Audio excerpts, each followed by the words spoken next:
का जो सेशन कोलकाता में हुआ है, तो आप ये देखिए, ये कोलकाता का 1920 वाला सेशन है। अब 1920 के सेशन जो कोलकाता में हुआ था वो क्यों हुआ था ये देखना है। तो खिलाफत मूवमेंट, ज्वाइंट स्वराज मूवमेंट, जो खिलाफत मूवमेंट था उसके साथ स्वराज मूवमेंट स्टार्ट करने के लिए यहाँ पर ये सेशन हुआ। सेकंड अगर आप देखेंगे नागपुर सेशन, ये दिसंबर में हुआ था। ये जो सेशन है ये सितंबर में हुआ है, ठीक है।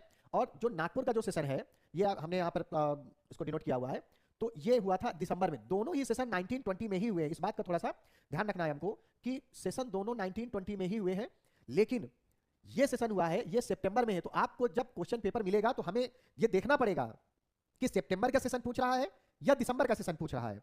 अगर सितंबर के सेशन से रिलेटेड क्वेश्चन है तो आपको कोलकाता लोकेट करना है। अगर दिसंबर से रिलेटेड क्वेश्चन पूछ रहा है तो आपको नागपुर या महाराष्ट्र में पड़ेगा, इसको लोकेट करना है। दूसरा, फिर इसके बाद आप आएंगे, ये हो गया, ये हो गया मद्रास सेशन 1927। मद्रास सेशन 1927 ये हुआ था। अब मद्रास सेशन 1927 क्यों हुआ था, थोड़ा सा इसको देख लिया जाए। एक्चुअली हुआ ये कि जो साइमन कमीशन था उसको बाइकआउट करने के लिए किया गया था। तो ये मद्रास का सेशन है 1927 में हुआ था। ये तमिलनाडु में पड़ेगा मद्रास, यहां पर आपको लोकेट करना है।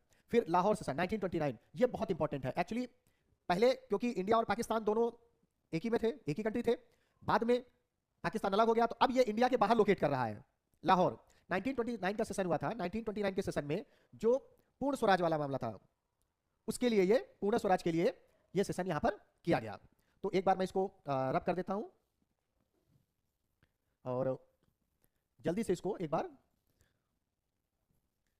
रिकॉल कर लेते हैं। ये देखिए, अगर सितंबर पूछेगा तो ये है, अगर दिसंबर पूछे 1920 ये मद्रास 1927 और इसके बाद लाहौर 1929।